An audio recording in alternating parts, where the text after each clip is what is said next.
নমস্কার বন্ধুরা, আজকে আমি যে ভিডিওটা নিয়ে এসেছি এটা হচ্ছে আমার এই মাসে স্যালারি চলে এসেছে।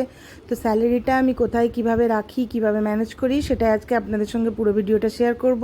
আর কোথায় কি বাজেট যে আমার ভিডিওটা সেটা আমি অলরেডি আপনাদের সঙ্গে শেয়ার করেছি, তো সেটা আগে দেখে নিতে পারেন। তো যারা দেখেননি আর যারা নতুন তারাও গিয়ে দেখে আসতে পারেন। তো এইভাবে আমি এ মাসের স্যালারিটা এসে গেছে, তো তুলে নিয়ে এসেছি ক্যাশ। এবার তারপর আমি যেভাবে করব, আমার এই 18,000 টাকার বাজেটগুলো আমি এইভাবে কিছুগুলো খাম নিয়ে নিয়েছি। এই খামগুলো আমি মিশো থেকে কিনেছিলাম, ঠিক আছে। বোধহয় 12টা খাম নিয়েছিলাম 200 কত টাকা দিয়ে, ঠিক আছে। কারণ এগুলোতে সুবিধা হয় যেই পয়সাগুলো, কারণ ধরুন ইলেকট্রিক বিল বা স্পেশাল যে জন্মদিনের স্পেশাল, ওগুলো 1 বছর ধরে থাকে। এই যে স্পেশাল বার্থডে যে বা ইলেকট্রিকেরগুলো, এগুলো প্রায় 1 বছর, মানে 3 মাস থাকে ইলেকট্রিকের। এরকমভাবে নেট কানেকশান এগুলো ধরুন আমার 1 বছরের, যেহেতু মানে মোবাইল রিচার্জ এগুলো সব লাগে। তো সেই জন্য এই খামগুলো আমি ভালো রেখেছি। আর এই দুটো কাগজের নিয়েছি, কারণ এই ফান্ডটা হচ্ছে আমার এ মাসের জন্যই অ্যাড করেছি। আর এটা হচ্ছে মাই নিডস, মানে আমার মেয়েদের যা কিছু টুকটাক জিনিস লাগে সেইগুলো কেনার জন্য। এই মাসে প্রত্যেক মাসে আমি আলাদা করে বাজেট তৈরি করি, কারণ কোন মাসে কোনটা খরচা এটা একবার বাজেট তৈরি করলে তো হয় না, তো আমাকে প্রত্যেক মাসেরই আলাদাভাবে করে নিতে হয়। তো এটা আমার জুলাই মাসের জন্য আর কি বাজেটটা তৈরি করেছি। তো ওটাই এইভাবে। আর এই 800 টাকাটা কিন্তু আমার প্রত্যেকবার লাগে না, এবারে যেহেতু বাচ্চাদের এক্সাম হয়ে গেছে সেই কারণে এটা। আচ্ছা, এবার আমি প্রথমে ভাগ করে নিই। এখানে ইলেকট্রিকের জন্য 2,000 টাকা, যেটা আমি প্রথমে দেখালাম যে ইলেকট্রিকের 2,000। এবারে ইলেকট্রিক বিল এসেছিলো আমার 5,970 টাকা মতো, 30 টাকা বেঁচে ছিল, বাট ওটা খরচা করা হয়ে গেছে, তো ওই জন্য আর পুরোটাই খালি হয়ে গেছে ইলেকট্রিকের। তো ইলেকট্রিকের এই 2,000 টাকাটা আমি ইলেকট্রিক বিলটা রেখে দেবো এবার খামের মধ্যে।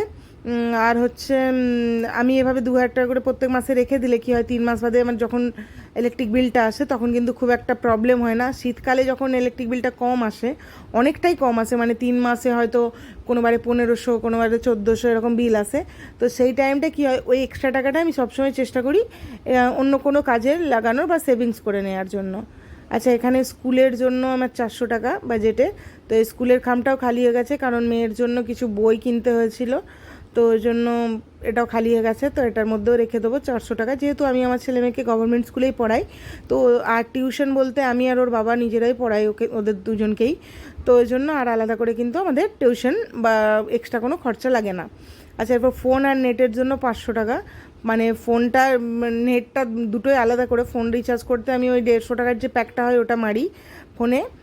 1,500 টাকার, 1,500 টাকায় যে 11 মাসের যেটা থাকে সেটাই করি আর রিচার্জ। আর হচ্ছে নেটের জন্য আমরা 1 বছরের জন্য আমার হাজব্যান্ড যে এক্সট্রা টাকাগুলো পাই সেটা থেকেই করে রাখি, তবু এটা একটা এক্সট্রা সেভিংসের জন্য। এরপর মেডিসিনের নেবো, মেডিসিনের এই 400 টাকা মেডিসিনের ভরে রাখলাম। মেডিসিন টুকটাক কিনতেই হয়, তো ওই জন্য ওটা শেষ হয়ে গেছিলো, ওটার মধ্যে আর এক্সট্রা কিছু ছিল না। ফোনের মধ্যে যদিও এক্সট্রা ছিল, গ্যাসের মধ্যে ওই যে টাকাটা আছে এখান থেকে আমি 100 টাকা রেখে দিলাম। আর কারণ গ্যাসের বাজেট আমার 400 টাকা, তো এখানেও আমি আবার কিন্তু এখানের মধ্যে 500 টাকা রেখে দিলাম, মানে 400 টাকার যে বাজেটের গ্যাসের সেটাও আমি রেখে দিলাম। এতে কি সুবিধা হয়, আমার গ্যাস যদিও একটু বেশি দিন যায়, তো 400 টাকা করে রাখলে কিন্তু সুবিধে হয় আমার। আচ্ছা, এই গেল। এবার বার্থডে স্পেশালের যে 600 টাকা, 3 জনের বার্থডে, হাজব্যান্ড আর ছেলে মেয়ের, তো এই জন্যে 600 টাকা বার্থডে স্পেশালের, এগুলো 1 বছর ধরে থাকবে। এরপর মেকানিকের 1,000 টাকা, এই যে আমার মেকানিকের 500 টাকা অলরেডি আছে আমার। আগের বারে ওই ফিল্টারটা বাগানোর জন্য লেগেছিলো, ফিল্টার কিছু চেঞ্জ করার জন্য 500 টাকা লেগেছিলো। তো আর এই মাসের 1,000 টাকা, মোট 1,500 টাকা কিন্তু আমার জমা হয়ে গেল, এটাও আমি ছড়িয়ে রাখবো। এরপর হচ্ছে এমার্জেন্সি 700 টাকা, এরপরে এমার্জেন্সি 700 টাকা রাখবো আমি।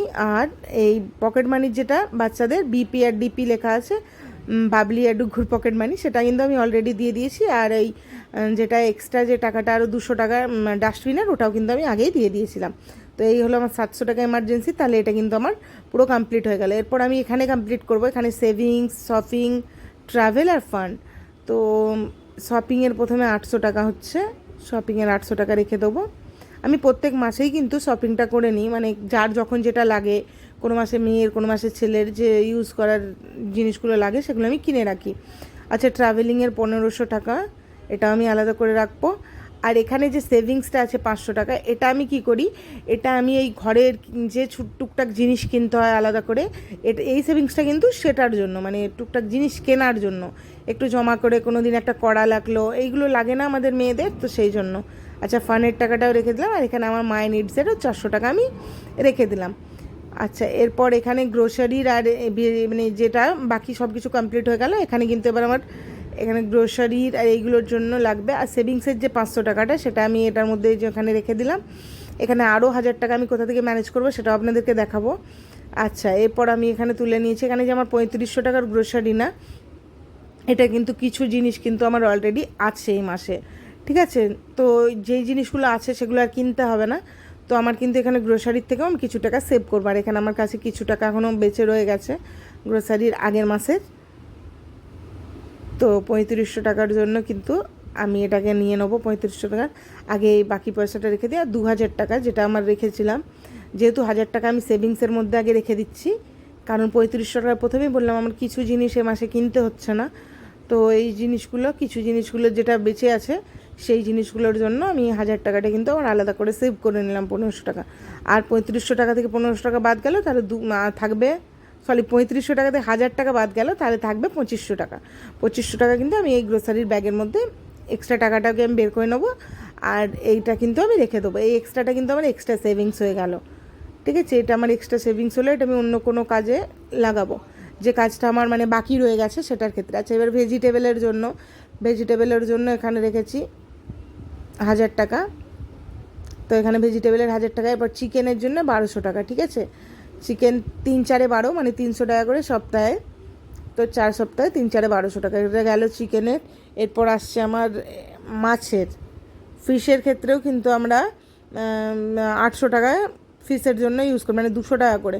যদিও আমাদের বাড়িতে কেউ খুব একটা মাছ পছন্দ করে না, একটু আধটু মাছ যেটুকু কেনার মানে মাঝে সাঝে কিনি সেটার জন্য এই 800 টাকা 200 টাকা করে রাখি সপ্তাহে। কোনো সপ্তাহে খাওয়া হয়, কোনো সপ্তাহে কিন্তু হয় না। আচ্ছা, এবার ডিমটা কিন্তু আমরা একটু বেশিই খাওয়া হয় আমাদের বাড়িতে, তো ওই জন্য ডিমের টাকাটা আমি এখানে রেখে দিলাম, ডিমের 500 টাকাটা, ঠিক আছে। এটা ডিমের পয়সাটা রাখলাম। এবার এটা দুধের পয়সা, মিল্কের জন্য যে 300 টাকা, ওই 10 টাকা প্যাকেটের 30টা দুধ নিই আমি, তো ওইটা 300 টাকাটাও আমি আলাদা করে রাখলাম। এইভাবে কিন্তু আমি আমার প্রত্যেকটা এখানে গ্রোসারির কিন্তু পুরো সমস্ত টাকা চলে গেল, আর এই যে টাকাটা বাড়লো সেটা কিন্তু আমি আলাদা করে সেভিংসে রাখবো। এইভাবেই কিন্তু আমি পুরো টাকাটা আমার ম্যানেজ করি প্রত্যেক মাসে। তো সেটি ভিডিওটাই আপনাদের সঙ্গে আজকে শেয়ার করলাম। আশা করি সবার ভিডিওটা ভালো লাগবে। যদি ভিডিওটা ভালো লাগে তো অবশ্যই শেয়ার করবেন, চ্যানেল নতুন হলে চ্যানেলটা সাবস্ক্রাইব করবেন। আর এই যে এক্সট্রা টাকাটা এটা কিন্তু আমি সেভিংসে রেখে দেবো। এই যে মাই ড্রিম বলে যে কৌটোটা, এটাই আমি মানে আমার কিছু স্বপ্নের জিনিস করার জন্য এটাতে কি করি, আমি যেটা প্রত্যেক মাসে আমি বাঁচাতে পারি সেটা কিন্তু এর মধ্যে আমি রেখে দিই। আর ভিডিওটা ভালো লাগলে অবশ্যই লাইক কমেন্ট শেয়ার করবেন, চ্যানেল নতুন হলে চ্যানেলটি সাবস্ক্রাইব করবেন, আর হচ্ছে শেয়ার করবেন বেশি বেশি করে, কারণ আপনাদের সাপোর্টটা কিন্তু আমার খুব প্রয়োজন। আর এইভাবে যদি গুছিয়ে সংসারটা মানে চালানো যায় না, তাহলে অনেকগুলো টাকা কিন্তু বাঁচানো সম্ভব হয়। আমি এইভাবে আলাদা আলাদা প্রত্যেকটা ফান্ড করে রাখি, যাতে সেক্ষেত্রে কি হয় আরেকটা ফান্ডের সঙ্গে আমার মেশে না। আমার যদি এ মাসে চিকেনের পয়সাটা আগে শেষ হয়ে যায়, কোনো কারণে কেউ এসেছে বা কোনোভাবে, তো সেই ক্ষেত্রে কিন্তু আমি সেই সপ্তাহে দরকার হলে আর বাকি দিনগুলো আমি চিকেন খাবো না সেই মাসটায়, কিন্তু তারপরেও আমি অন্য কিছুর মানে অন্য ফান্ড থেকে কিন্তু ওটাতে আমি দেবো না। তো ভিডিওটা আমি আমার মতো দিয়েছি, আশা করি ভালো লাগবে। সবাই ভালো থাকবেন, নমস্কার।